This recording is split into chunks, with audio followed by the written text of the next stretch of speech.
Juzi nimesema Kenya hii hakuna mtu amepata kura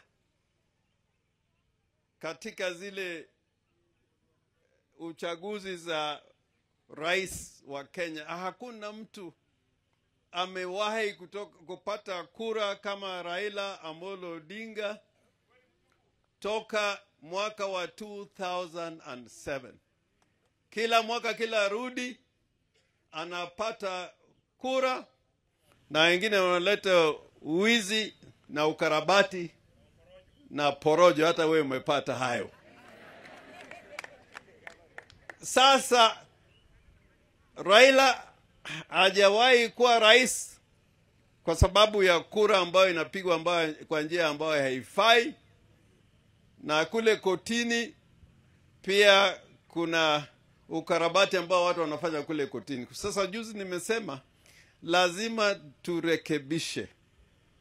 turekebishe haya maneno, na si lazima tena tuingilie katiba kubadilisha, kwa sababu katiba imeeleza haya maneno sawa sawa kabisa.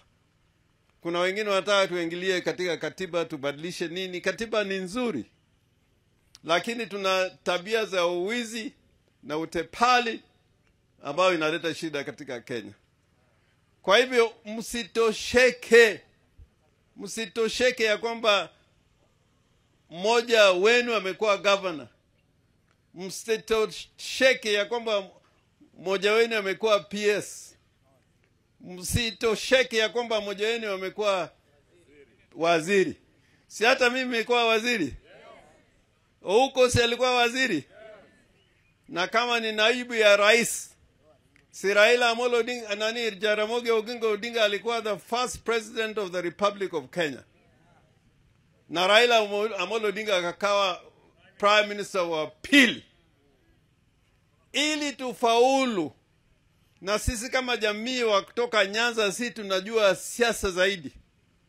Hata mikutano, sisi kama chama cha ODM tukitayarisha mikutano, watu wanakuja kwa wingi na watu wanapiga kura.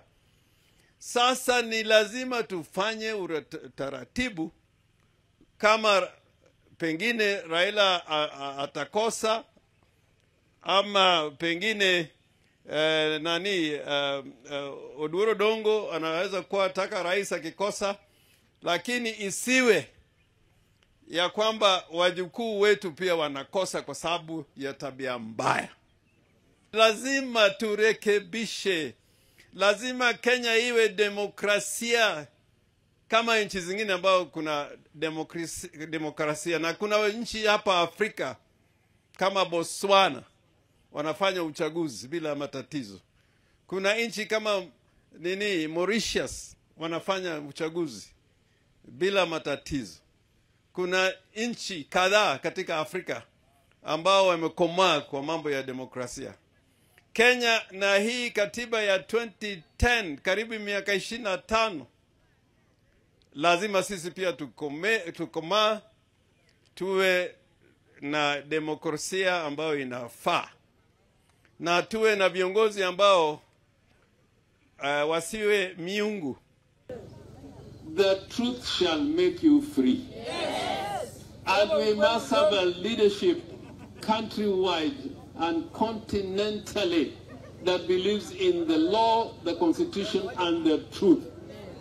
And as James Agre Bob Orengo, who believes in the rule of law, and I believe in the constitution, and I am one who has been trained by Jaramogi Oginga Odinga and worked with Raila Amolo Odinga.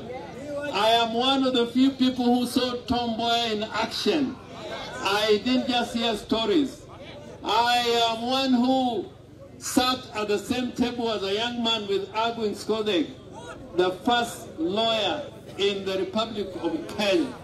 I cannot let Kenyans down or my community down by not speaking the truth. I will continue speaking the truth. And if there is anybody who wants to take any action against me, I want to tell them, I have been through those trials and tribulations. I am chumama tested. And chumama wang mongirore. Mongirore. Ken in the jela ascended. Ken mother nyuka jela asema. Ken chamo buffalo jela goganda asecha. Ken da committee asedak. Ken da kinaivasha asedak. Omi onge ki manya lobuoga e pinyi. Onge ki mabuoga. Onge ki mabuoga. Tai to ungi mo koma kana jaji okido to ogonya kana wuoko. Ni jaji okajoka ni. Na kalore or mo kuogi. Omi ano kanyal neno mudalai.